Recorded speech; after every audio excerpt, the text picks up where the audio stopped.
আসসালামু আলাইকুম। আমরা এখন বানাবো তরমুজ দিয়ে জেলি। তরমুজটা আমরা কাইটটা নিলাম, এখন আমরা ব্লেন্ডারে ব্লেন্ড করে নিব।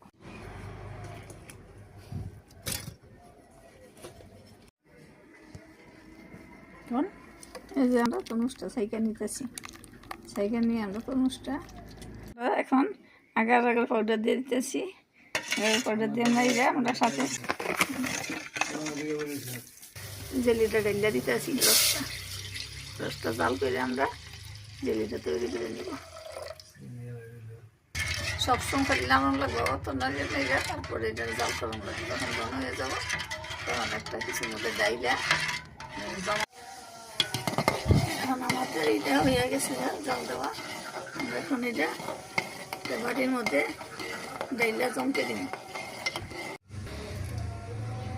যে আমরা এটা ডাইলা দিলাম বাটির মধ্যে ডাইলা, এখন আমরা ঠান্ডা করার জন্য রেখে দিই।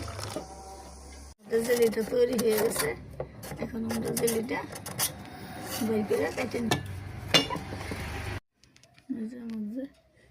জেলিটা আমরা এখন কেটে নিতেছি।